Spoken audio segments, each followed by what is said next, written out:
Adrián, no hagas, papi.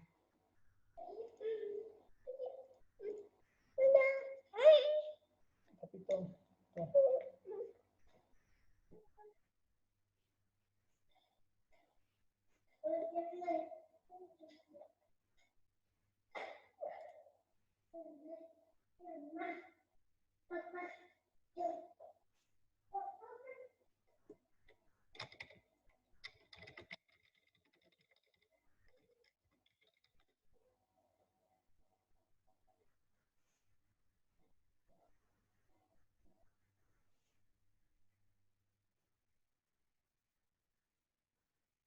A todas las personas que han ingresado al curso.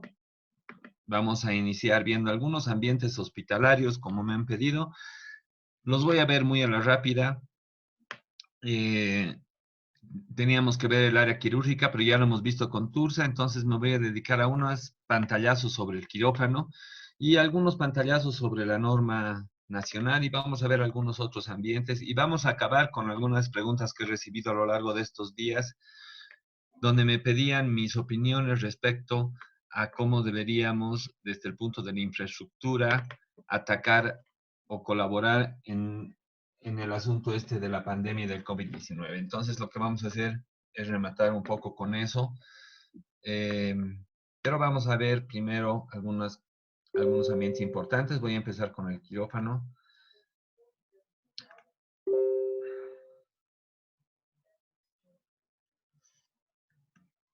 Por favor, confírmeme si la diapositiva está en vista a todos. Sí, arquitecto, estamos con recepción. Perfecto, gracias. Bueno, el dibujo que vemos en esta diapositiva es uno de los primeros quirófanos.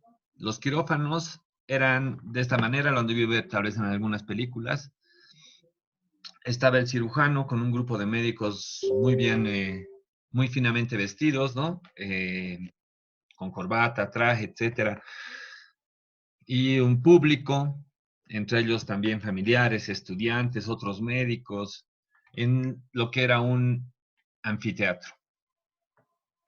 De hecho, la palabra quirófano no sería la adecuada, ya que ese es el área quirúrgica, pero quirófano viene, como está descrito ahí, viene del griego, que significa trabajo manual.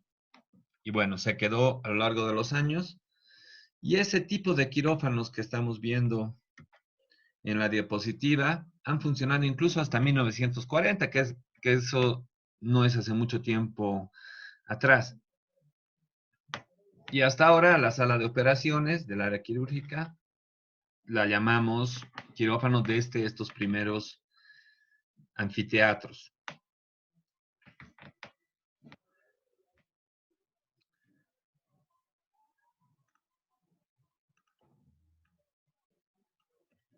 Bueno, el servicio de cirugía se lo realiza en en el bloque quirúrgico, como hemos hablado.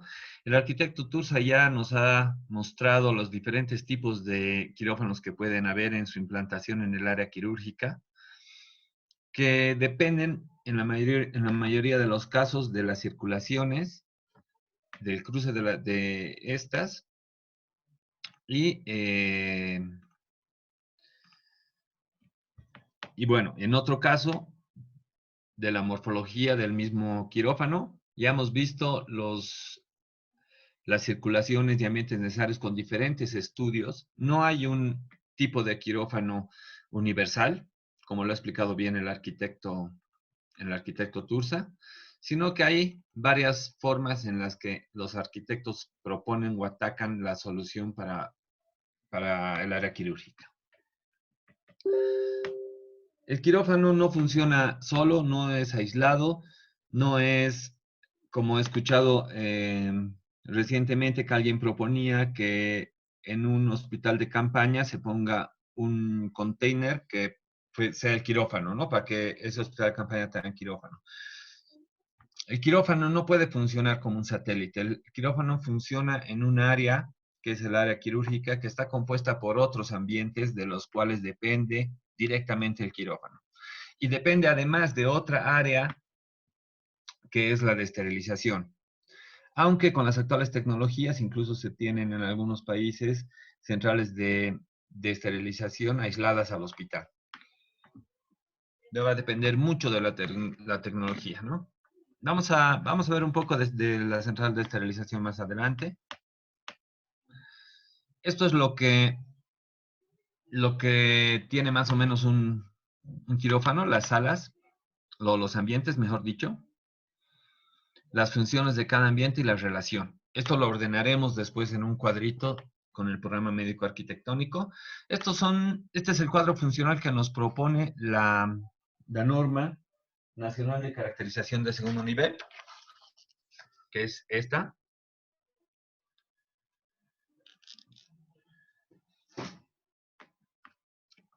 Que nos propone todos estos ambientes quirúrgicos, que muchos de estos se subdividen una vez que estemos haciendo el diseño. Este es el esquema funcional del área quirúrgica según la norma de caracterización de segundo nivel, la norma boliviana. Y aquí podemos ver varias de los ambientes, y solo este de la esquina es el quirófano. ¿No? Por norma, mínimamente tiene que existir 2 quirófanos en un centro hospitalario. Por varias razones. Una de ellas es de que las cirugías, en su mayor porcentaje, son cirugías programadas. Son pocas las cirugías de emergencia. Sin embargo, en el caso de existir una cirugía de emergencia y el quirófano está ocupado, entonces hay siempre un quirófano libre. La segunda razón es de que el quirófano tiene una etapa de desinfección entre una cirugía y otra cirugía. Entonces, un quirófano tiene que esperar un tiempo que puede estar entre 25 a 45 minutos en los tiempos mínimos de desinfección, limpieza, esterilización de los quirófanos. Y más tiempo si es que si son quirófanos para atenciones maternas infantiles o salas de parto sépticas o asépticas, ¿no? Entonces, mientras un quirófano está en limpieza, el otro puede estar funcionando. Y las cirugías también varían mucho dependiendo del caso que se vaya a atender. Entonces, donde tenemos, por decir, que un hospital que atiende cirugías cardiovasculares, entonces estamos hablando de cirugías que pueden durar entre 3 y 8 horas, comparado con quirófanos donde hacen cirugías básicas, que pueden ser cirugías que estén entre media hora y hora y media. Sin contar los otros tiempos de preanestesia o lo que ahora ya se hace en el mismo quirófano, recuperación, preparación, etcétera, ¿no? Y ni qué decir de las intervenciones quirúrgicas que van a requerir la participación de varios especialistas.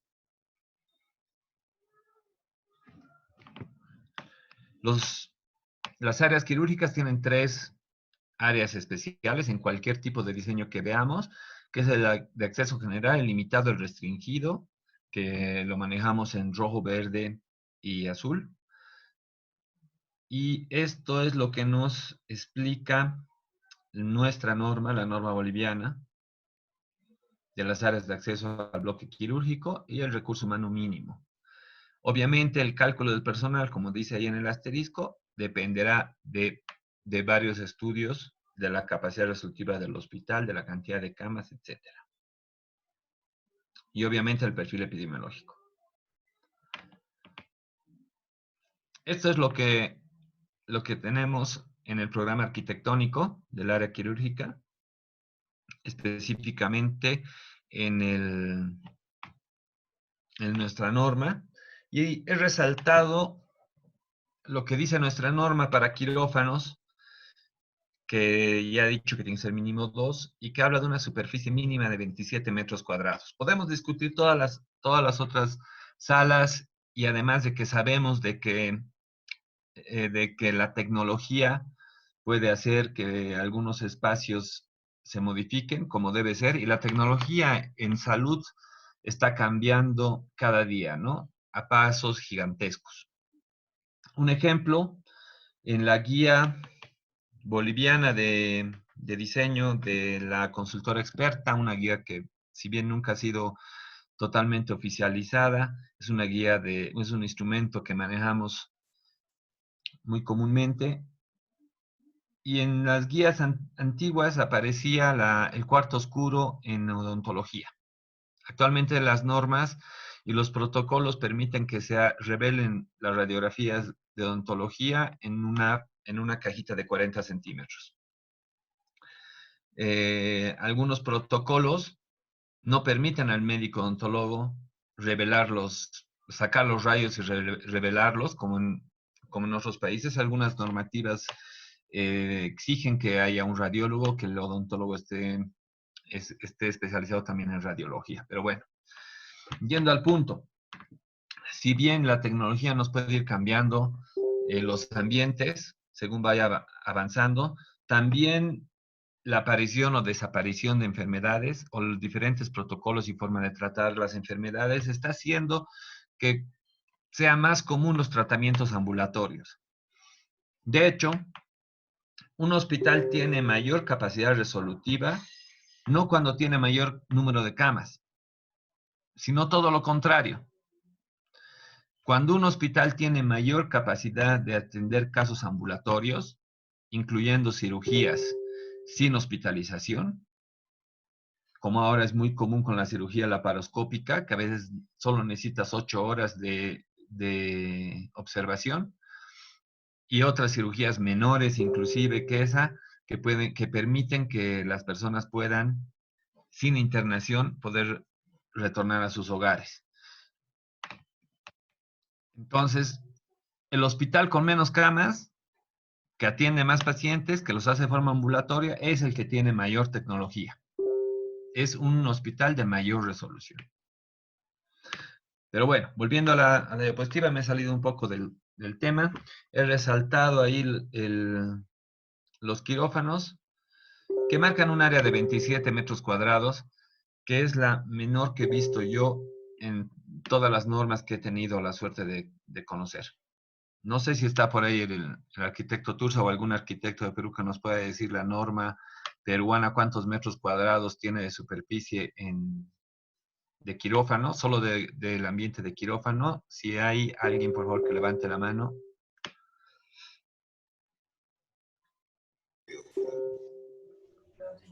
Arquitecto Guillermo, por favor, está con audio habilitado.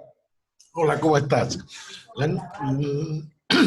A partir del 2014 las normas de salud en el MINSA cambiaron con diferentes aspectos de modificación de algunos parámetros de diseño y estableciendo ciertas medidas para diferentes quirófanos, siendo de 30 metros cuadrados, 36 metros cuadrados, inclusive tuvieron la osadía de poner para un quirófano de oftalmología 25 metros cuadrados. Ya hemos demostrado que los quirófanos no funcionan por la idea de tener tantos metros cuadrados, sino en función al número de personas que van a trabajar en un quirófano, en el cual no son menos de 6 personas, y si comienzas a ver las áreas que explicamos la vez pasada, te vas a dar cuenta que el área mínima de un quirófano es de 36 metros cuadrados, y no es de hoy día, ya tiene años atrás. Si leemos las normas de la OPS de los años 1993-94, encontramos que el diámetro de la tensión de un quirófano es de 6 metros lineales. Por lo tanto, nos da 36 metros cuadrados en atención. Igualmente sucede en varios manuales. Hay mucha norma, pero también es necesario que profesionales de arquitectura como médicos participen en la formulación de ello. Hay errores en las normas, pero la norma tienes que cumplirla porque es un criterio. No te da muchas veces la razón. Las normas pueden ser modificadas. Es por ello que la tecnología de hoy día te cambian los ratios de metros cuadrados que tú obtienes, ¿no? Un rayos X ahora es digital. Tú hablabas de la odontología dental. Hoy día hay otros tipos de equipos, como es la parte de la oral, visual oral, hay equipos que son rayos X digital. Entonces han variado las condiciones y eso reduce en espacios para la atención de pacientes. Eso es lo que sucede actualmente, mi querido amigo Catacora, y nosotros vemos que en muchos países también sucede lo mismo, tanto en Europa como en los países de Sudamérica. Entonces, hay muchas variables que tomamos para poder diseñar. La norma te da unas medidas mínimas. En nuestro caso, una medida mínima se la da para todos los niveles. Es decir, no se toma en cuenta el número de camas para diseñar el ambiente, sino te doy una medida mínima. Entonces, no es posible que una cocina de 70 metros cuadrados que pongas en el otro hospital de menor resolución le pongan la misma cocina. También tenemos problemas con la parte de equipamiento, porque al involucrar en una sola norma 3 niveles o 3 tipos de hospital, se acogen con el mismo equipamiento cuando no es cierto. Entonces hay que tener un razonamiento y hacer unos comparativos entre diferentes normas. La salud se atiende igual en todo el mundo. Si no, estaríamos la gran mayoría no pasando estos momentos que tenemos. Vemos que la gente reclama que no hicimos hospitales, sin no tener en cuenta que nosotros no predecimos las pandemias. Lo que dejamos para trabajar en los hospitales son áreas de reserva para poder atender estas pandemias o estos casos de desastre, como lo hemos visto en varios escenarios. Ok, mi querido amigo Jaime Catacora, lo dejo para que continúe. Muchas gracias, Guillermo. Bueno, ya habíamos visto mucho en la disertación del arquitecto Guillermo Turza sobre quirófanos. Voy a empezar a adelantar más, pero bueno, lo que dice nuestra norma, que es lo que a mí me tiene sorprendido, que hasta ahora es que tiene una superficie de 27 metros cuadrados y no he encontrado en ningún lugar una norma con una superficie tan baja para quirófanos. Por suerte, los hospitales de tercer nivel que se están llevando a cabo ahora tienen quirófanos más grandes porque la norma te habla de superficies mínimas, pero no te habla de superficies máximas. Tampoco podemos hacer el quirófano demasiado grande porque también trae sus problemas. Vamos a ver un poco aquí más adelante. Este cuadrito es muy interesante, lo he puesto aquí en esta diapositiva para que ustedes después lo puedan ver con tiempo, y es la forma en que se calcula el tiempo de utilización de los quirófanos. Entonces, si bien este es un instrumento que manejan más los salubristas y los administradores médicos de los hospitales, es importante para los arquitectos conocer el tiempo que va a funcionar el quirófano, porque eso nos va a decir cuántas cirugías va a poder hacer el día, dependiendo qué cirugías está el hospital que estamos diseñando. Y eso nos puede dar algunos datos como que los quirófanos puedan ser insuficientes.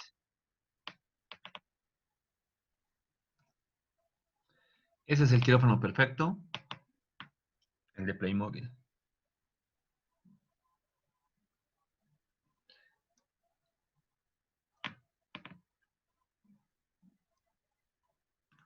Muy bien. Algunos parámetros importantes que son más generales y que no debemos descuidar es el grado de humedad, la temperatura, que puede también ser variable. En caso de quemados, por ejemplo, puede llegar hasta 24, deberá tener hasta 24 grados centígrados un quirófano para quemados. En cambio, un quirófano para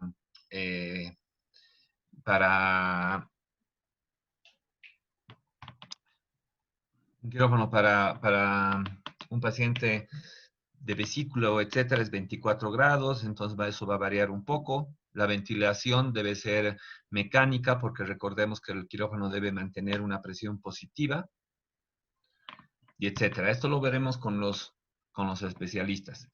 Como ya dije al principio, voy a avanzar un poco rápido, porque tenemos 40 minutos, he pedido extenderme a 1 hora y vamos a intentar ver la mayor cantidad de cosas posibles. La dimensión mínima, según la Organización Mundial de la Salud, es 35 metros cuadrados. El arquitecto Turza nos dijo 36 metros cuadrados. En la norma antigua peruana decía 30 metros cuadrados, igual en la mexicana, se han actualizado. Y también hay una máxima de 60 metros cuadrados.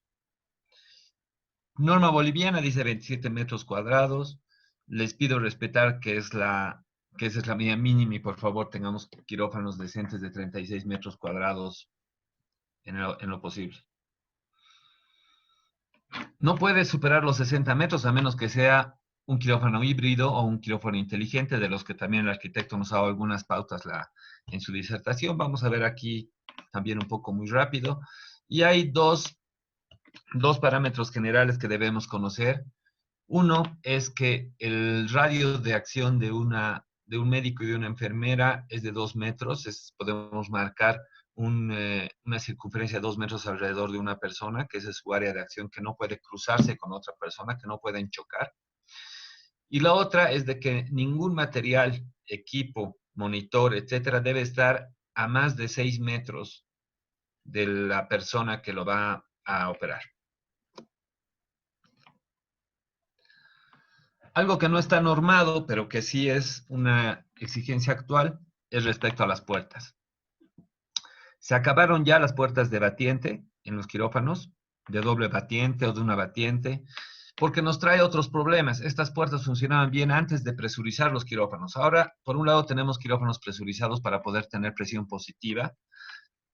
¿Qué es la presión positiva? Creo que ya lo hemos visto también en otra disertación, pero es sencillo. Significa que ese ambiente está cargado con mayor presión, o sea, hay un golpe mayor de aire mecánico en este ambiente, de forma de que si se abre una puerta, una escotilla, una ventana, el aire salga hacia afuera y no ingrese el aire de afuera hacia adentro, lo que sería perjudicial para el tratamiento del paciente. Lo que nos lleva, cuando teníamos las puertas de doble batiente o de batiente simple, al ingresar la camilla al quirófano, abatíamos la puerta hacia el interior del quirófano, lo que hacía que, por más presión positiva que tengamos adentro, hace de que soplemos o ingresemos a la fuerza aire del pasillo, que es lo que en los quirófanos queremos evitar. Entonces, lo que se hace actualmente es usar puertas corredizas que además que además tengan el aislamiento completo hacia el interior del quirófano. La medida mínima según la norma boliviana es de 1.22 de ancho, sin embargo el ideal es mantener el de 1.50 libre.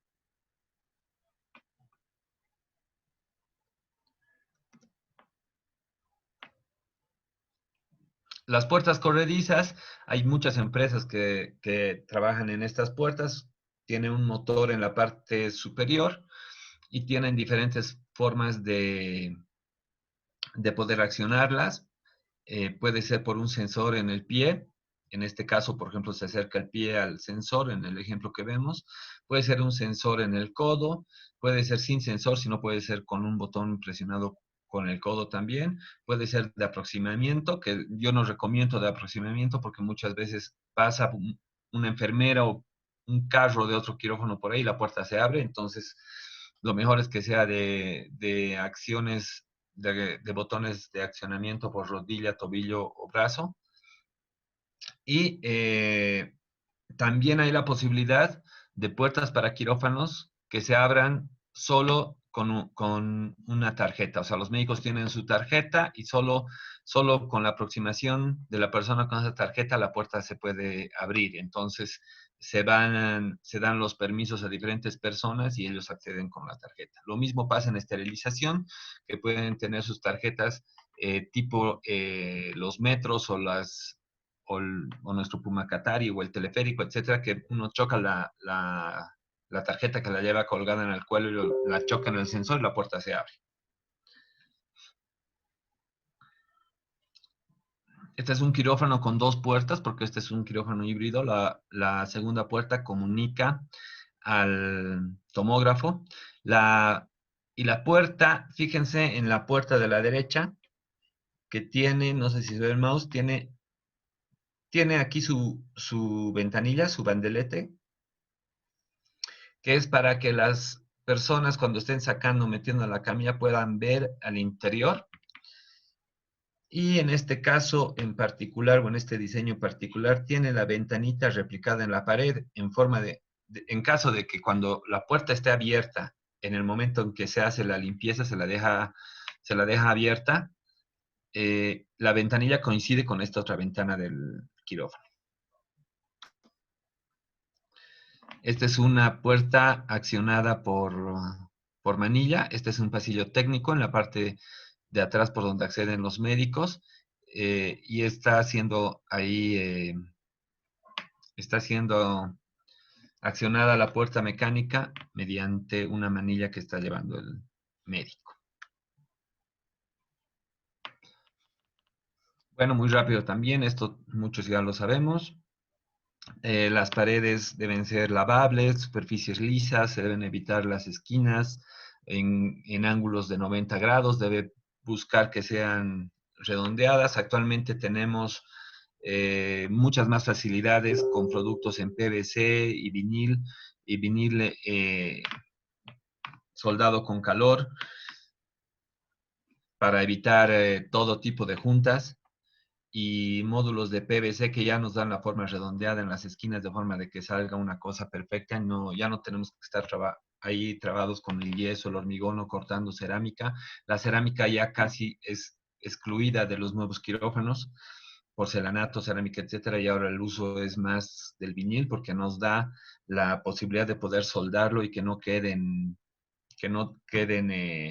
muescas donde puedan quedarse parásitos y dificulten la limpieza. Además de que ya viene el vinil con características antibacterianas.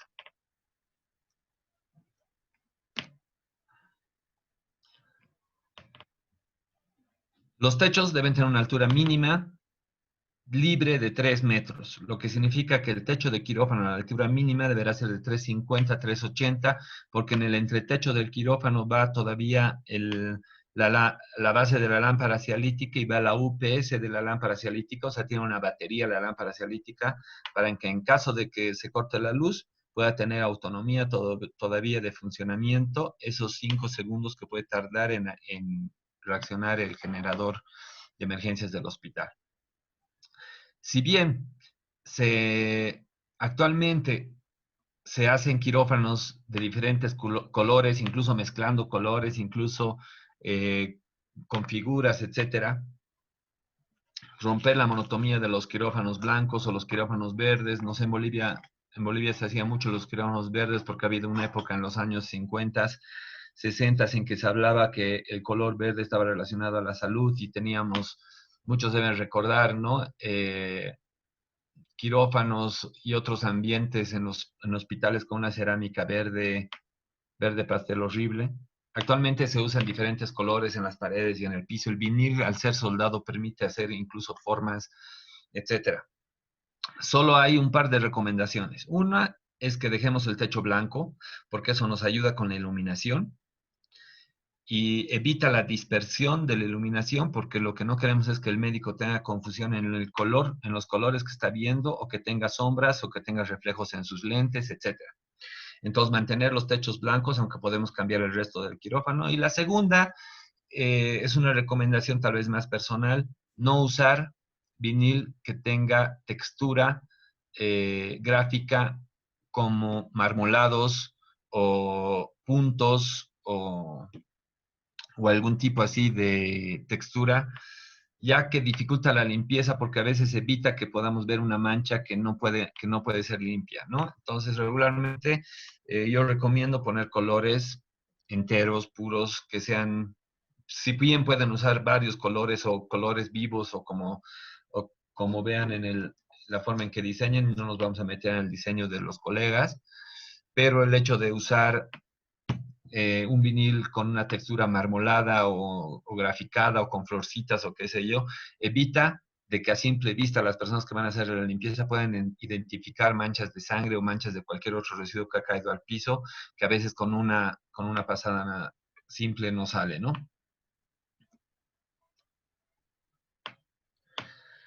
El arquitecto, ya hemos visto cuando el arquitecto Tours ha mostrado igual los quirófanos. Actualmente los pisos antiestáticos o conductivos ya vienen incluso en rollo, vienen en piezas de vinil grandes con placas de cobre en la parte de abajo o con hilos de cobre en los actuales vinilos que vienen en rollo que se conectan solo con el contacto del siguiente vinil que nos permite hacer estas figuras y tener un piso antiestático. Estos estos pisos ya no se cortan en el zócalo, sino que trepan un poco a la pared, entre 10 a 20 centímetros, encima de una forma de PVC que le da la curvatura en la parte de abajo para lo mismo, para evitar de que en esos lugares se queden bacterias o etcétera. En muchos casos, por ejemplo, donde es mucho más delicado el tener el piso antiestático y evitar descargas involuntarias, como en el caso de operaciones a corazón abierto, no solo es el piso antiestático que está haciendo que la electricidad estática de los médicos al rozar la ropa se descargue en el piso, sino que también se usan las camas de carbono, que es un equipamiento de última generación, que no debe tener ni un año, tal vez un poco más. Estas camas de carbono que evitan cualquier tipo de corte o problemas de algún fallo técnico con la parte eléctrica, que ya resultaría fatal para una operación a corazón abierto o una operación de donación de órganos, etc. Antes de pasar, solo para aclarar, lo que vemos a la izquierda no son ventanas, regularmente no se usan ventanas en quirófanos, no son necesarias ni son recomendadas. El manejo de la luz es básico en un quirófano y por eso se evita que haya ventanas, aunque sí he visto que en algunos países se permite usar bloques de vidrio siempre que estén totalmente cerrados y tengan su reforzamiento para la unión con el vinil, etcétera. No es lo adecuado. El cirujano no necesita. Y lo que vemos en esta foto a la izquierda no son ventanas, sino son lámparas para ver radiografías. En los hospitales actuales ya no tenemos estas lámparas porque ya trabajamos con monitores con calidad médica. No, esta es un ejemplo del piso antiestático, o el piso conductivo. En este caso vemos a la izquierda el piso en placas y a la derecha el piso ya que viene en rollos. Todos son termofusionados, o sea que no dejan rastro. Lo que sí hay que pensar, que sí me ha tocado en todos los quirófanos que he intervenido, es una casualidad, no se ha salvado ni uno, el ingeniero eléctrico debe dejar un punto cada 10 metros cuadrados, debe dejar un punto en una de las paredes con descarga a tierra. Y bueno, esto creo que lo hemos visto también ya, y también habló un poco de esto ayer el ingeniero Rodrigo, el biomédico, y esto es algo que ya les compete a los electromecánicos, pero bueno, es el suministro de aire, la calidad de aire y la presión positiva, la salida de aire, etcétera. Todo lo que es el sistema HVAC es clave en el funcionamiento de los quirófanos, que son cosas que hace 10 años no sabíamos y que actualmente se han convertido en indispensables para mejorar los quirófanos.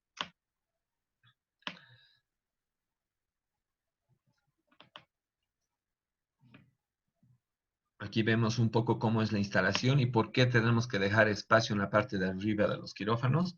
Muchos de estos equipos actualmente ya se los puede jalar hasta la cubierta, pero sí hay un espacio entre el cielo falso y la losa por donde van a pasar estos ductos, por donde va a estar el UPS de la lámpara cialítica, por donde van a pasar instalaciones, etc.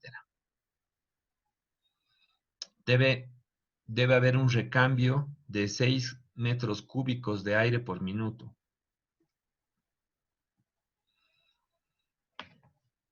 Y son los dos conceptos que siempre escuchamos hablar cuando se hablan de quirófanos, que son el flujo laminar y la presión de aire positiva.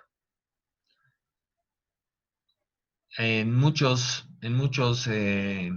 hospitales en el exterior he podido ver áreas quirúrgicas donde tienen diferentes presiones positivas, ¿no? Aquí hablamos mucho de qué ambientes deben tener presión positiva, qué ambientes deben tener presión negativa y qué ambientes pueden tener presión neutra.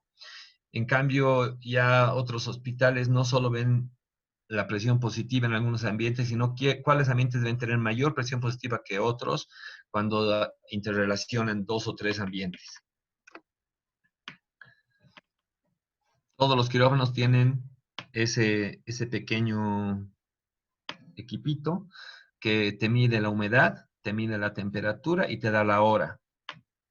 Antes teníamos un reloj colgado en la pared, entonces ahora tenemos un reloj digital que está conectado además al quirófano inteligente y que es lavable y etcétera.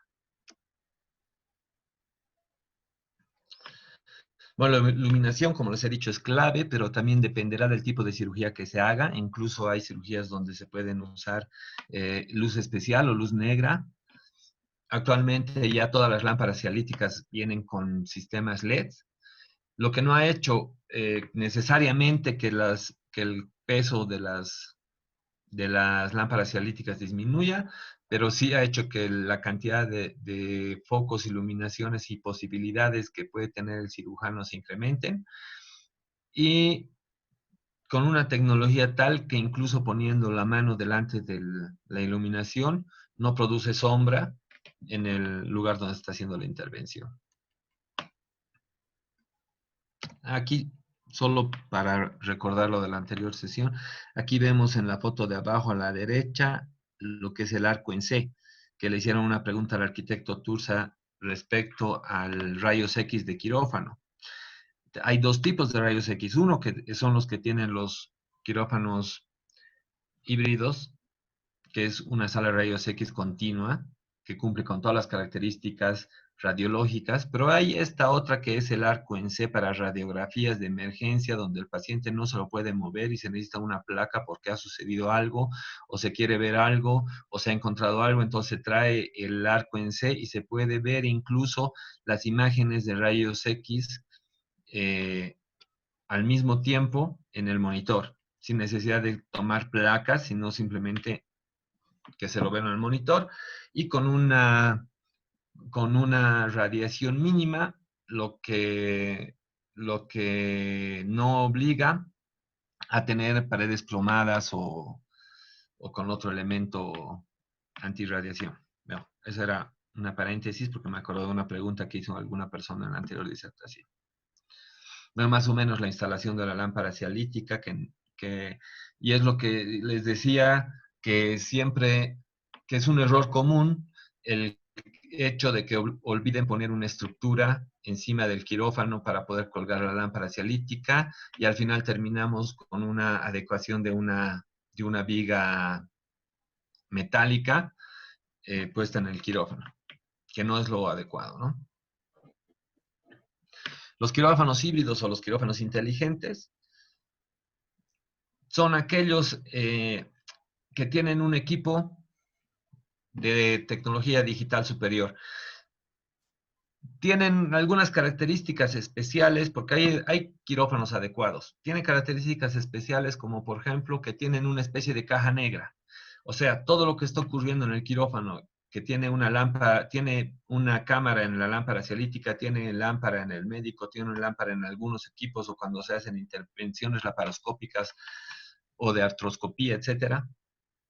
Y todo lo que se habla en el quirófano va a quedar registrado en el UPS. Esto para poder, por un lado, solucionar problemas, ser evidencia en caso de negligencia y especialmente para ser usados con fines académicos. El arco en C ya no es un instrumento móvil que se lo tiene cerca del quirófano, que se lo trae al quirófano, sino ya es parte del quirófano. El arco en C lo vemos colgado con un sistema de rieles. Todos los equipos están colgados, no hay nada que esté en el piso, todos vienen colgados, todos vienen digitales y se puede usar hasta 10 o 12 monitores en los que se pueda ver diferentes temas, se puede ver las placas, se puede ver los estudios, se puede ver los laboratorios, se pueden ver los signos vitales, se puede ver los turnos, se puede ver diferentes cosas en los diferentes monitores y esto permite que este quirófano inteligente pueda cumplir con muchas más ventajas que un quirófano normal. Obviamente también el costo de instalar un quirófano inteligente es mucho más alto. En muchos casos estos quirófanos inteligentes ya no permiten la entrada de más de 2 estudiantes o internos, como pasa actualmente, a veces entran 8 o 10, pese a que la misma norma no permite. A veces entra un montón de personas y entran con sus cuadernos y con sus celulares, entonces es una contaminación del quirófano. Estos quirófanos inteligentes lo que hacen es transmitir en 2 pantallas al auditorio donde están los estudiantes viendo la operación en vivo y que incluso tienen la posibilidad de hacer preguntas a los médicos o al médico que está realizando la intervención. Es un poco el resumen del quirófano híbrido. Lo importante es de que se puedan hacer diagnósticos al mismo tiempo, de que tengan los medios auxiliares, etc. El 2016 ha sido la primera vez que ha sido estrenado uno de estos quirófanos en un hospital universitario en España. Actualmente tenemos estos quirófanos casi en todo el mundo.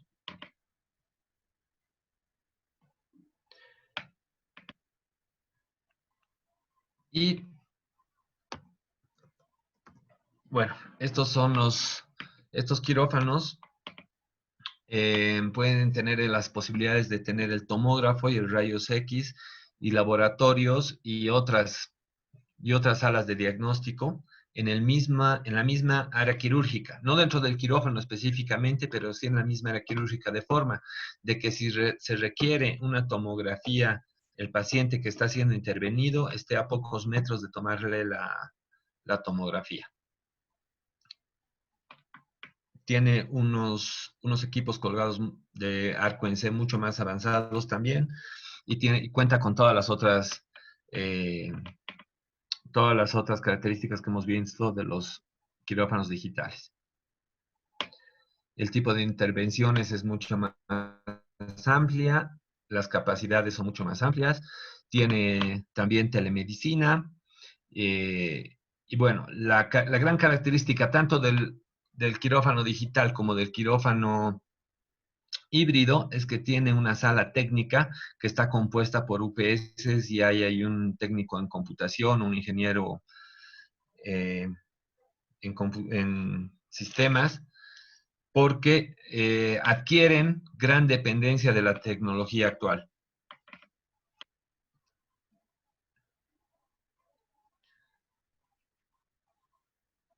Ahí vemos en el centro de la diapositiva el arco en C con su escáner y que al mismo tiempo en que se coloca el equipo ya se puede ver las imágenes y bueno, todos los otros servicios que tiene.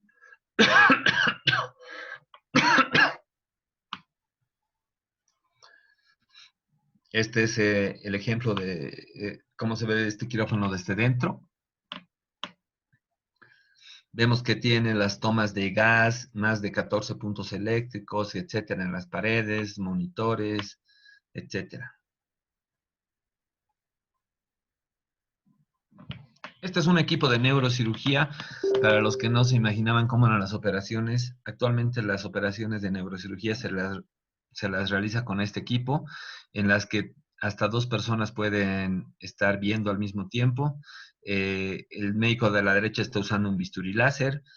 Son cirugías micros, por eso es una especie de microscopio con el que se trabaja y con herramientas muy, muy especiales. Obviamente, toda la configuración del quirófano varía.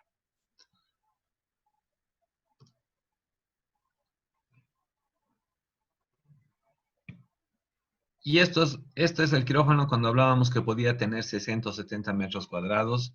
Es por el tipo y la complejidad de equipos que va a contener el quirófano. Y bueno, podríamos hablar todavía un montón, pero vamos a pasar. El tipo de las camas, etcétera. Tursa también ya habló un poco de eso. Y bueno, solo para cerrar, algo que tal vez muchos han escuchado, que es el famoso robot Da Vinci, que es la cirugía asistida por robot. No es una tecnología hecha para poder hacer operaciones a larga distancia, aunque sí se puede usar para hacer, de hecho se ha realizado, sino que es una tecnología para hacer cirugías mucho más precisas. En este caso, por ejemplo, vemos a los cirujanos operando en el mismo quirófano. Sin embargo, ellos están aislados completamente del paciente y el paciente está conectado a unos brazos robotizados que los médicos están utilizando. Es ese que vemos de colores, aquí son los brazos que van a estar atendiendo al paciente y el médico va a estar colocado en este equipo que tiene pedales y tiene unos tipos de joystick, por así decirlo, de sensores en los que ellos manejan los instrumentos como si estuvieran usando las manos y no necesitan aprender una nueva forma de hacerlos.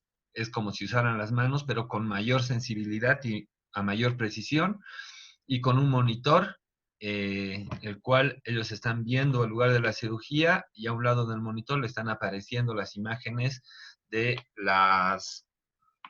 de imagenografía, rayos X, tomografías, laboratorios, etcétera, que ellos precisen, la están viendo en el mismo monitor. Vemos aquí cómo están colocadas las manos y los dedos para que puedan usar los instrumentos de forma, de la misma forma en que se realizan las cirugías manuales, y eso es lo que se transmite a los brazos robóticos que están en este lugar.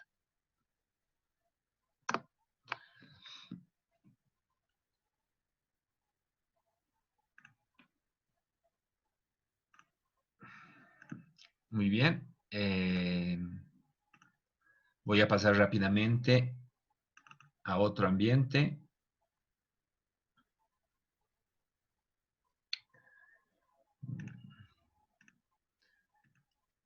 Al tener mis diapositivas separadas, se me complica esto.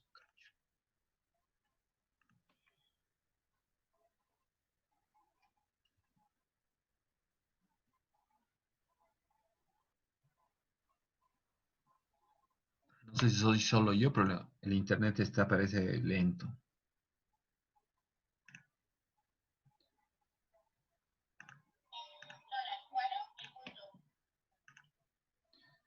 Ok. ¿Ven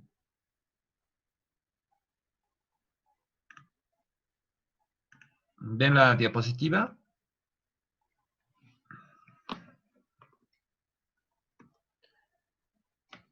Vamos a ver. Perfecto, se ve la diapositiva. Ok, vamos a empezar a correr para poder ver casi todo. Bueno, esto es hemodiálisis. Hemodiálisis tiene un diseño complejo, especialmente para los ingenieros, porque las instalaciones de agua potable y de purificación de agua son las básicas y la base del área de hemodiálisis. Hemodiálisis es un servicio de segundo y tercer nivel. Hay varias leyes, normativos y decretos que se han sacado en base a lo de hemodiálisis, concluyendo con el último, que es el de transferencia de órganos, donación de órganos. 600 personas mueren al año por falta de atención. Esta noticia es del 2015. Desde entonces se ha tomado muchas acciones en Bolivia. Es tan delicado el tema de los enfermos renales que es una de las pocas que tienen una asociación o sociedad de enfermos renales para luchar por sus derechos. Esta es una de las mayores razones. El costo del tratamiento es aproximadamente de 4.200 bolivianos por paciente, que sería, no sé, como $700 por cada sesión de hemodiálisis, tomando en cuenta que se hacen 2 sesiones a la semana promedio, ¿no? Puede ser 1, puede ser 4. No voy a entrar al tema del equipamiento porque esto lo ha visto ya el ingeniero Rodrigo el día de ayer, que es biomédico, y además voy a empezar a correr un poco, pero bueno. Ya está de más decir que es un problema serio en el país como en otros. En la foto de arriba vemos cómo era uno de los primeros equipos de hemodiálisis. Lo que vemos aquí en esto que parece una incubadora es una serpentina por donde está pasando la sangre, donde está haciendo el proceso de diálisis. El proceso de diálisis es un proceso de purificación de la sangre a través de diálisis, o sea, de el paso de líquidos por una porosidad que permite que salgan las toxinas, pero que son perforaciones tan micro que no permite que salga un glóbulo rojo. Entonces, de esa forma, en agua purificada se va limpiando la sangre. Y lo que vemos en la parte de abajo es el último equipo de hemodiálisis portátil, que bueno, cuesta un montón y los filtros cuestan un montón, pero tienen el tamaño de un maletín de viaje permitido para un avión. Bolivia tiene un programa nacional de salud renal para que vean la importancia y lo delicado que es esta enfermedad aquí en el mundo. O sea, una persona por no tener el equipo, por no tener el acceso, simplemente fallece en una enfermedad que teniendo, si bien es crónica, teniendo las facilidades, la persona puede sobrevivir mucho más, ¿no? Esto es lo que nos dice la norma de caracterización de hospitales de segundo nivel. Nos habla de tres salas de tratamiento y la estación de enfermería. Está lo básico, la sala de hemodiálisis donde están los sillones, y el tratamiento de agua y el procesamiento de filtros. Y bueno, la estación de enfermería. En la foto es un ejemplo en el hospital boliviano holandés, en el Alto, la sala de hemodiálisis. Los silloncitos son diferentes porque ha habido diferentes donadores o financiadores. Está la cooperación canadiense, la cooperación belga, entre algunas, y el proyecto Salud del Ministerio también. Y bueno, lo importante es que sean ambientes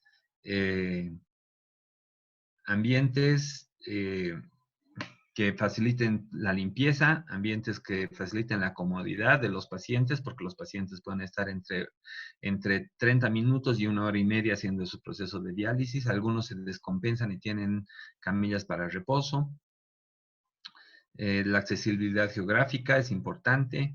El tráfico, las personas acceden regularmente por un acceso independiente en el hospital o pueden acceder por el acceso al hospital, ya que es un área que funciona independientemente del hospital o que podría funcionar de forma independiente del hospital. Esa foto es en Cochabamba.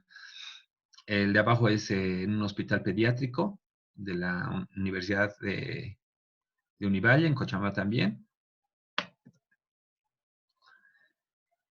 Estas son las áreas con las que tiene que contar. Van a disculpar que esté pasando muy, muy rápido. Vamos a ver muy rápido todo. En cada diapositiva van a poder ver una foto de un hospital en algún departamento. Están de todos los departamentos. En esta diapositiva nos hablan de los materiales. Van a tener, entiendo, las diapositivas en la página de la BAI. Son algunas premisas en la infraestructura, la instalación eléctrica, etcétera. Algo clave, bueno, en esta foto voy a aprovechar para explicar. Ven que hay una instalación vista, una tubería blanca y una tubería verde. Nuestra norma, no sé cómo será en otros lugares, he visto que en España no, por ejemplo, pero nuestra norma nos dice que estos tubos deben ir vistos y deben ir diferenciados. En color verde está el agua purificada y en color blanco está el agua que sale de las diálisis, que es agua que debe ser tratada. Entonces, en varias fotos que veamos en varios hospitales vamos a poder ver que se repite esta historia del tubo verde y tubo blanco. En algunos lugares se ocultan los tubos en una caja. Bueno, aquí no está cumpliendo la norma por el color, pero la tubería sigue estando expuesta.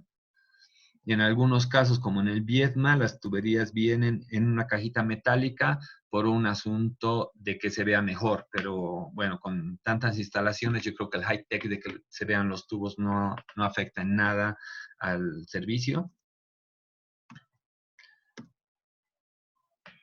Este es en Santa Cruz, igual, un hospital pediátrico. Este me gusta por cómo está ambientado la sala de hemodiálisis y que los sillones son pediátricos, porque los sillones grandes son incómodos para los niños, porque es un sillón en el que uno no está completamente echado ni está completamente sentado. Entonces es incómodo la parte en que se doblan las rodillitas, etc.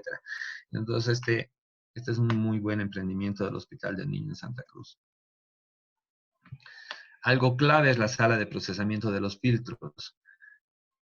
A diferencia de normas de otros países, especialmente en Europa, los filtros aquí sí son reutilizables. En muchos lugares son desechados y aquí se reutilizan, se los lava y se los vuelve a utilizar por el costo que significan los filtros y además que es un costo que regularmente lo cubre el paciente. Entonces, las normas en Latinoamérica o en Sudamérica, mejor dicho, se han adecuado a que los filtros deben ser reutilizables. Y las empresas que hacen los filtros también han dado algunas soluciones para poder hacer que el filtro pueda tener más de 2, 3 usos. La sala de tratamiento de agua, esto lo va a ver si bien el sanitario electromecánico, es fundamental y es el corazón de la hemodiálisis. Este es un ejemplo en Santa Cruz, donde además tiene una característica de que estos tanques de agua con grado hospitalario son hechos en Bolivia, ya que están los tanques presurizadores, etcétera. Aquí vemos cómo sale el agua purificada, con tubo plomo entra el agua normal, que ese no se ve en los ambientes de donde están los pacientes, y con agua blanca o con tubo blanco sale el agua residual. Debemos pensar en una sala de recuperación transitoria porque muchas personas salen de hemodiálisis afectadas y necesitan un descanso. No pueden, anteriormente se quedaban en la cama de donde hacían la hemodiálisis hasta que se sientan mejor. A veces se desmayan o se descompensan, etcétera, porque realmente les sacan la sangre del cuerpo y les vuelven a introducir la sangre al cuerpo. En pocas palabras es algo así. Pero el problema es la ocupación de la cama. Entonces ahora se busca el menor tiempo de ocupación de la cama en hemodiálisis y el recambio para que la cama, las sillas en hemodiálisis en Bolivia tienen hasta 4 turnos por las fuertes necesidades y las pocas camas. Entonces ahora se piensa en una sala de recuperación donde las personas que necesiten descansar, recuperarse, están descompensadas, etcétera, puedan tomar un descanso en una cama, en una sala de recuperación transitoria, sin mucha más ciencia, para poder dejar libre la silla de hemodiálisis. El resto creo que es un poco... Hay un problema en esta clase de cursos porque estoy seguro que hay personas que nunca han escuchado ni el término y hay personas que incluso ya han hecho salas de hemodiálisis o tal vez tienen incluso ideas mucho más actualizadas, ¿no? Entonces, como tenemos un universo de gente pasando el curso con diferentes grados de experiencia, entonces a veces es difícil saber hasta dónde llegar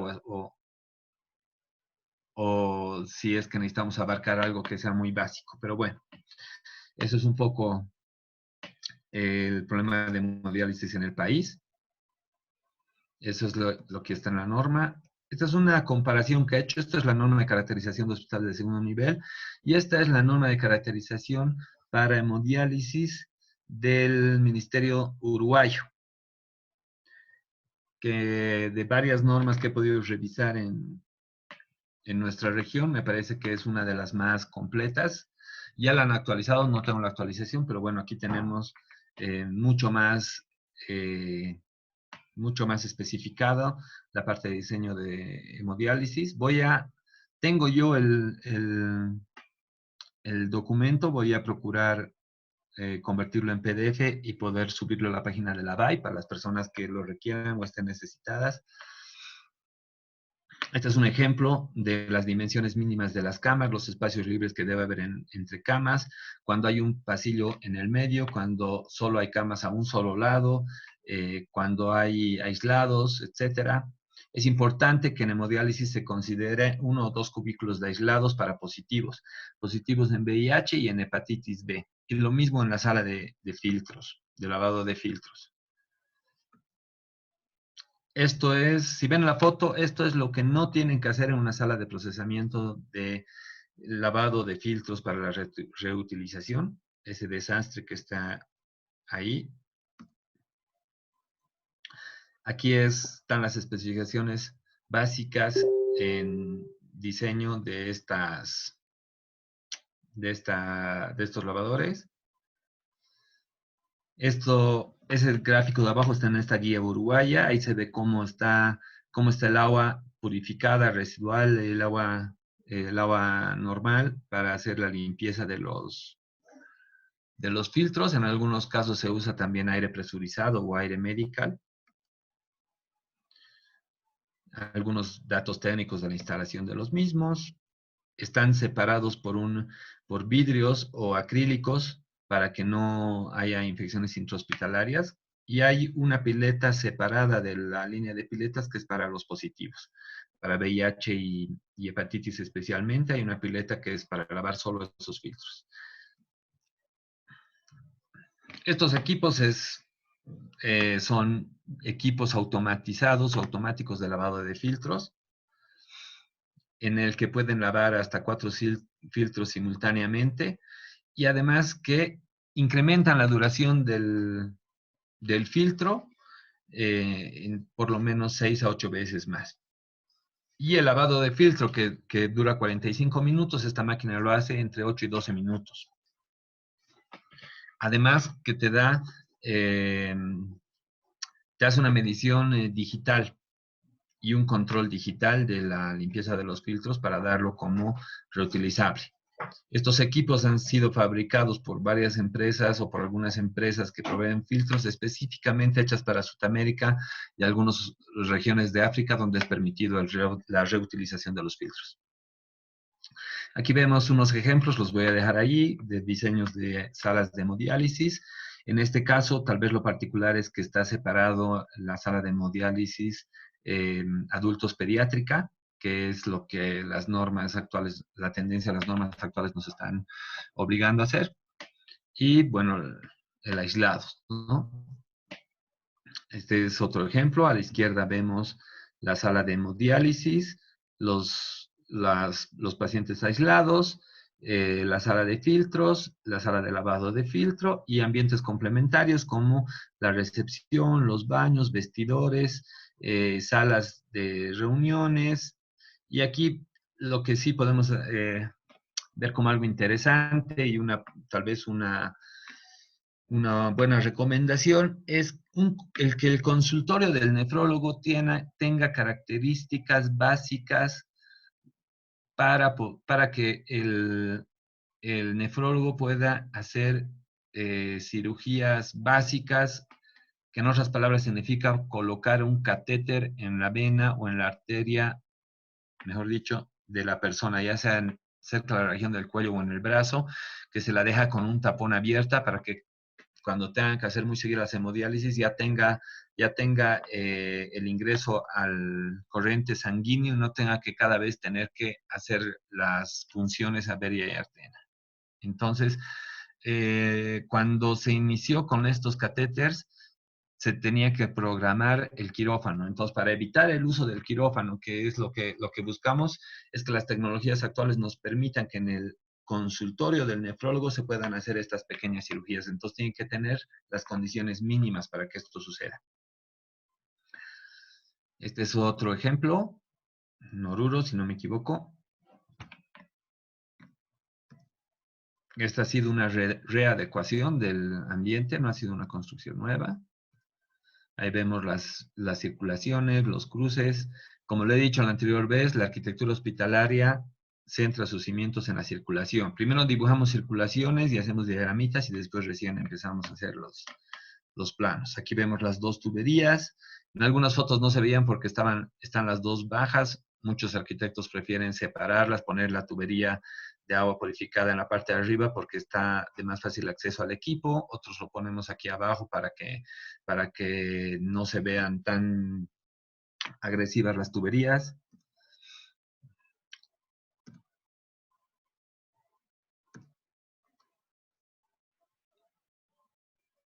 Y bueno, el futuro. El futuro, Dios quiera en los siguientes 10 años llegue, y es el riñón artificial. Ese pequeñito aparatito que está entre esos dedos va a suplir a toda la máquina de hemodiálisis. Ustedes saben que una máquina de hemodiálisis, vámonos a una foto rápidamente. Uno de estos equipos, así como lo ven, que mide unos 50, 1,20 a 1,50, estos equipos, todo este artefacto suple un riñón.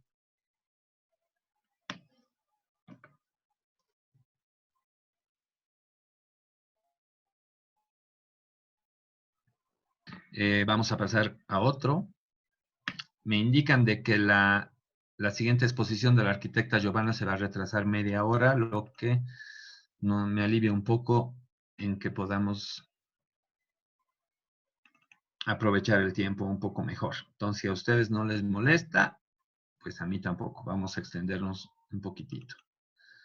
Voy a avanzar, prometo que voy a avanzar muy rápido.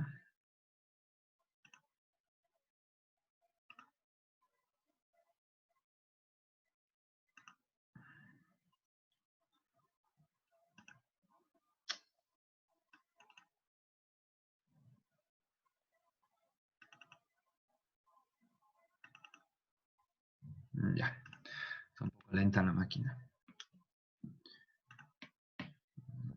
Está.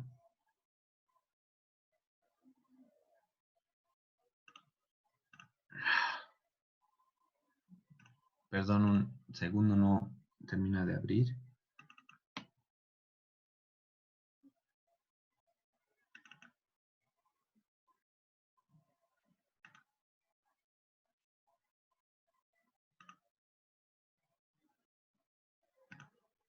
Ok.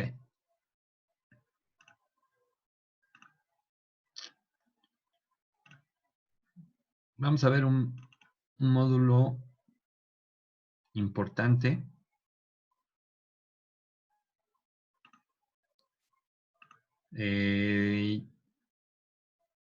Estamos con la diapositiva, ¿no?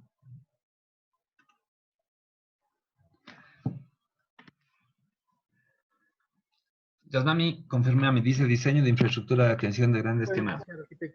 Se ve bien. Voy a avanzar un poco rápido. Este es un proyecto que hemos hecho para el Hospital Holandés y lo que quiero que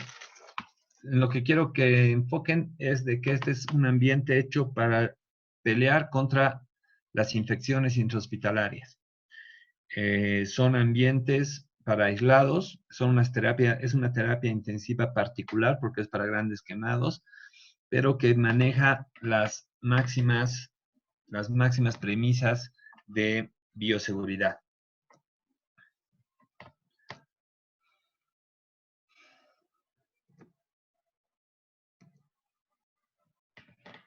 Bueno, tenemos también varias normas dirigidas a quemados, sin embargo, no existe ningún antecedente en las normas de caracterización. No tenemos el ambiente en nuestras normas o algunas premisas de diseño. Las quemaduras pueden llegar a ser de tercer grado, tanto por el área que afecta como la profundidad de la quemadura. Entonces se hace unos cálculos para ver si es un gran quemado o es un quemado leve. Hay tres tipos de quemados, los muy leves o los leves, que son los que son ambulatorios, que vienen a curaciones.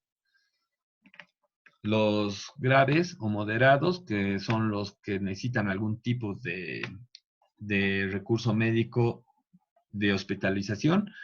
Y los del tercer grado, que son los conocidos como grandes quemados, que son quemaduras que requieren un grado de hospitalización de nivel de terapia intensiva.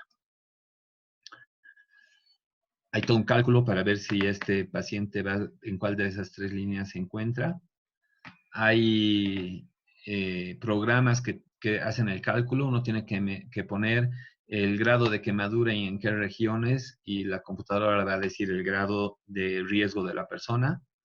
También hay personas que tienen quemaduras que no son visibles, que son quemaduras internas, por ejemplo, al absorber gases tóxicos o al beber ácido o algunas cosas de estas que uno cree que no ocurren, pero sí, son más comunes de lo que piensan.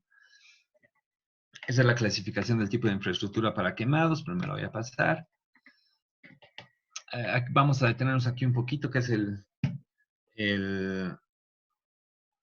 no, la verdad en este no, en este. Que es algo que a todos siempre les interesa y que hay muchos libros sobre esto. Para cada tipo de especialidad hay una forma de calcular. Esta es la forma en que se ha calculado este hospital de grandes quemados. 1 de cada 200 personas sufren una quemadura por año en Bolivia. El 90% de estas son leves. Entonces hay que atacar ese otro 10%. El 10% del resto de las quemaduras sí van a tener una severidad tal que van a necesitar algún recurso médico. acudir a un hospital, van a necesitar alguna crema, van a necesitar internación, etcétera, un recurso médico. El promedio de permanencia de estas personas es de 24 días, de los grandes quemados, de los casos que requieren hospitalización y además requieren una cama con un sistema que es parecido al de la UCI. Lo que significa que una cama va a ser usada, o sea, va a tener un índice de rotación de la cama hospitalaria promedio de 15, ¿no? Por ejemplo, para internar a 500 pacientes se requerirán 33 camas. El 30% de estos pacientes van a ser de terapia intensiva. El mayor problema con los pacientes quemados es que el 70% de los que sufren quemaduras son niños, por descuidos de los padres, por descuidos de ellos mismos. Y para empeorar todo, cuanto mayor es el grado de pobreza, es mayor el grado de vulnerabilidad, como en todo.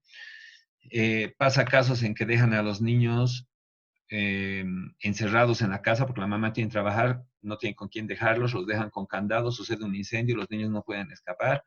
Sucede el caso en que dejan a los niños cocinando, 8, 10, 12 años, y se les echa el caldo o el agua hervida, y bueno, van amarrados de la mano.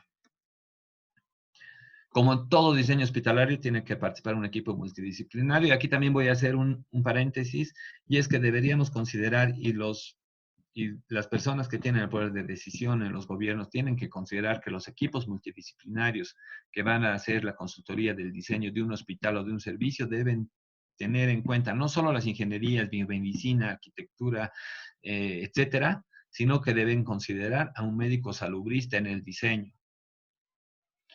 Un arquitecto no puede diseñar una casa si no tiene un cliente. Entonces, tampoco debería construir un hospital si no tiene al médico salubrista que le esté ayudando y corrigiendo en las propuestas de diseño que haga.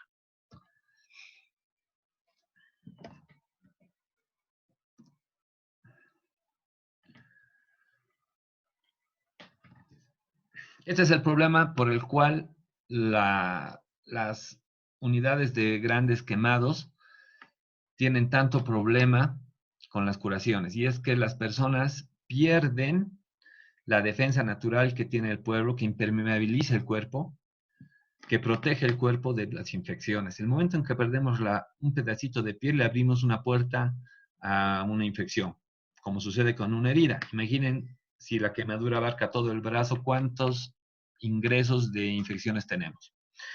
El mayor de los problemas de los pacientes quemados es que al perder estas capas de protección hacia el medio ambiente, están expuestos a sufrir de cualquier tipo de infección, de ataques de bacterias, virus, etc. En especial la contaminación cruzada, que es la que se da en el mismo hospital entre paciente y paciente o la que traen las enfermeras o los médicos. Entonces, la propuesta de este edificio es lo que les hablaba la anterior vez, cómo el arquitecto puede luchar contra las infecciones. La arquitectura contra las infecciones. Entonces, si bien los médicos y los biomédicos tienen sus soluciones, ¿no? Vamos a usar tales cremas, vamos a usar tales equipos, vamos a usar tales protocolos, tales procedimientos, el arquitecto también puede aportar. Y es lo que puede hacer también para esto de la pandemia, y es lo que puede hacer para futuras enfermedades, y es lo que puede hacer para mejorar un montón de otros casos en el mundo. Esta es una especie de tesis, pero se ha construido en el hospital holandés. ¿Cómo evitar las infecciones? Bueno, lo más hablado en los últimos meses, el lavado de manos. La unidad de grandes quemados tiene lavados en todos lados. Tiene en los pasillos, en el exterior, en el ingreso, dentro de cada ambiente de hospitalización, etc. Los parientes no pueden tener comunicación con el enfermo porque pueden poner en riesgo de que el paciente haga una infección. O, viéndolo desde otra perspectiva, desde el punto del COVID-19, que el paciente puede infectar hacia el exterior. Entonces, esta es una pared aislada donde los parientes se comunican a través de una ventanilla y de un intercomunicador con su pariente que esté internado. Este es un ejemplo de nuestro querido amigo Mario Correa, gran arquitecto, tal vez no solo el más importante, sino el más renombrado también en arquitectura hospitalaria. Este es cómo se ve el hospital ya construido. Y vamos a ver una foto del interior a este lugar. Es esto. Tiene su lugar de atención para silla de ruedas también, que es muy típico en unidades de grandes quemados. Aquí vemos una unidad de grandes quemados vista desde el pasillo. Ahí vemos el lavado, vemos al paciente y vemos, cualquiera podría decir que esta es una sala de unidad de terapia intensiva aislada, y es porque funcionan de la misma manera. Esta ya es la unidad de quemados del holandés. Lo que vemos en rojo es la circulación para parientes y visitas. Es una circulación restringida. Ingresan por este lugar de acá. Aquí está la recepción. Tiene lavados de manos, aunque no vayan a tener contacto directo. Tiene sus baños independientes. Tiene un pasillo con una ventana a cada cama de internación. Aquí están las terapias intensivas intermedias y aquí están las terapias intensivas graves. El pasillo por el cual entran los médicos, bueno, no se ve en la imagen, pero más arriba, este lugar donde los vestidores de los médicos tiene un doble bypass, ya que pasan los vestidores, pasan un primer pasillo limpio y entran a otros baños y vestidores para poder acceder a otro pasillo intermedio y recién acceder al área de atención. Bueno, los materiales, actualmente se usa mucho vinil. En la sala de recepción del enfermo, el 100% de las personas que van a la unidad de quemados va por emergencias. Por eso es uno de los pocos servicios que tiene su emergencia independizada. Entonces, cuando está llegando el paciente, cuando llega un paciente a urgencias, se lo deriva a la urgencia de quemados. Y cuando llega un paciente en ambulancia, la ambulancia ya sabe a qué emergencia referirlo. Entonces, entran todos los pacientes de la unidad de quemados, entran por emergencias. Hay un montón de equipos de rieles y equipos montapersonas para poder levantar a las personas, evitando desgarrarles la piel, que les esté creciendo. Equipamientos especiales para traslado de los pacientes. Esto es en Ecuador, esta es la sala de hidroterapia. Aquí vemos la tina de Hoover, que se llama, y aquí hay unas pequeñas para miembros superiores, y aquí está para piernas, ya que las vendas se las quita por sumersión en agua, y también tienen un tratamiento de inyección de oxígeno por burbujas en la famosa tina de Hoover, que ayuda a que la piel, a que recuperen la piel más rápidamente. Clínicas privadas pueden tener pequeñitas de estas tinas con oxigenoterapia y hidroterapia. Y bueno, el diseño de estas unidades de quemados han pasado por varios estudios, y lo que sí podemos ver en todos es la preocupación por las infecciones, ¿no? Aquí vemos salas para que el médico se lave, se cambie, se vista en algunos casos, y antes de que existan las botas desechables que se ponen encima de los zapatos, existía en las entradas de los ambientes que eran aislados, existía unas especies de bandejas para poder lavar los pies con desinfectante, lavar los zapatos a la entrada y a la salida antes de poder ver al paciente. Y bueno, proponían el hidromasaje ya desde 1965 como la mejor terapia para quemados. Actualmente la mejor terapia son los trasplantes de piel, pero la hidroterapia sigue siendo básica en todas las hospitalizaciones. Y así vemos cómo los arquitectos se han preocupado en mejorar los ambientes para poder luchar contra las infecciones. Aquí vemos otra. Y esta ya es... ya se acerca mucho a los ambientes actuales. Un lugar donde el médico pueda asearse, lavarse las manos mínimamente antes de ingresar, un lugar donde esté el paciente, un pasillo por donde van a estar los parientes con una sillita y solo pueden hablar con la persona a través de un cristal. Y aquí tenemos dos cajitas con doble puerta que son para dejar la basura y para dejar los platos de comida sucios. De tal forma de que la basura y la comida sucia no tengan que salir por este mismo lugar que se la considera área limpia. Entonces aquí hay una doble puerta para que puedan sacar las cosas por el pasillo de visitas. En los turnos en que no hay visita, pasa por aquí el carro de limpieza y recoge los desechos de estos lugares en carros herméticos. Aquí vemos ejemplos de estos muebles de transferencia, ¿no? Con la doble puerta de aluminio. Aquí al lado se ve además la ventana con el intercomunicador. Y aquí, en este caso particular, esto es en Argentina, tiene una forma de poder pasar algunos otros insumos al médico, esto conecta directamente al baño. Eso ya se ha desechado también.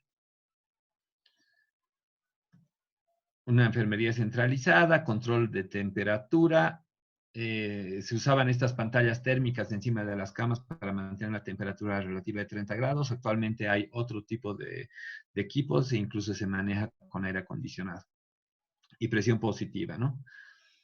Los espacios de internación, como ya hemos dicho, se parecen mucho a las terapias intensivas. Las camas y el mobiliario son especiales, los colchones son antiescaras, las camas son especiales para quemados, no son las mismas de la terapia intensiva.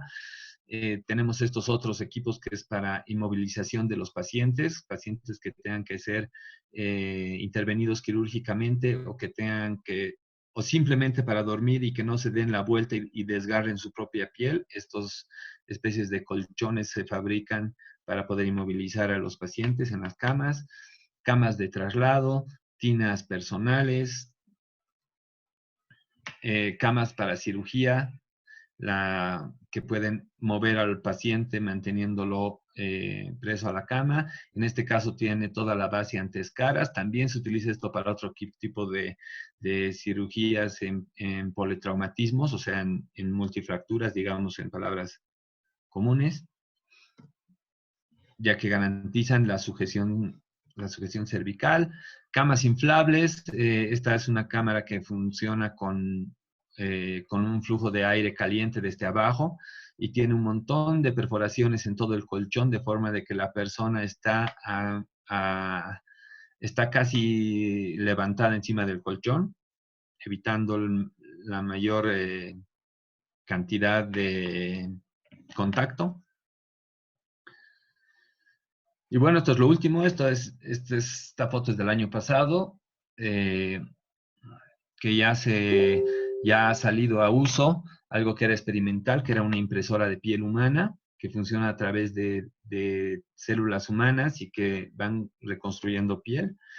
Y, bueno, perdón, esta tiene unos años y hace un año han hecho este nuevo equipo, que es una impresora de piel portátil que va imprimiendo la piel mientras se la va colocando al paciente. Y bueno, vamos a ver rápidamente lo que se ha hecho en el holandés, que ya hemos hablado, el ingreso al quirófano de quemados, pacientes, esto es lo que les decía, las visitas, y esto es la limpieza. Se restringe en esta puerta de acá cuando no es horario de visitas, y se abre estas dos puertas de aquí, que es una esclusa para poder recoger los materiales sucios, inclusive del quirófano. El arquitecto Tursa nos hablaba en su ponencia de que él no había escuchado de quirófanos que tengan escotillas. Bueno, este es uno de los pocos casos en que se tiene escotilla para sucio y escotilla para limpio, para que no se cruce con el resto de los ambientes, aunque también puede ser utilizado con carros herméticos. En los tiempos en que se ha construido este hospital, que debe tener 10 años, no existía todavía esa tecnología.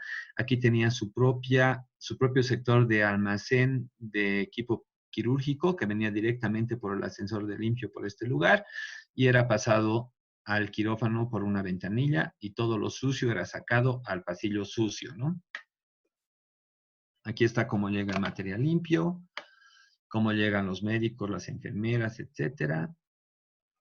La iluminación, aunque esta parece eléctrica, esta es la iluminación natural. Hemos empezado con la cubierta toda de policarbonato y la hemos cerrado con cielo falso y policarbonato, creando un sándwich de aire caliente en la parte de arriba. Uno de nuestros objetivos era reducir los gastos en calefacción y humedad dentro del ambiente, y lo hemos logrado a través de un sándwich en la cubierta que daba aire caliente y otro que formaban los pasillos de visitas, que es esto. La extracción de aire en los pasillos y por ambiente de interno se lo hacía por eólicos, no era nada mecánico. Teníamos paneles solares para electricidad, teníamos paneles solares para calentar agua. Todo el agua que se usaba en la tina de Hoover y en todo el tratamiento del hospital, todo el agua caliente de la unidad de quemados era por radiación solar, y tiene aquí todo este colchón de aire que no está comunicado con los ambientes para que tengan su libertad hacia afuera, y tenemos por los dos lados estas paredes que eran formadas por el pasillo de visitas, que tienen bloques de vidrio porque el quemado no puede recibir la luz directa. Estaba con bloques de vidrio retranqueados en varios lugares para poder crear aquí otro colchón de aire y que evitaba que el frío de la ciudad del Alto llegue hasta este lugar de internación. Creo que ahora en el hospital de quemados la eficiencia energética es tal que no solo son los gastos, sino que ya los enfermeros necesitan en algunas épocas enfriar el ambiente en vez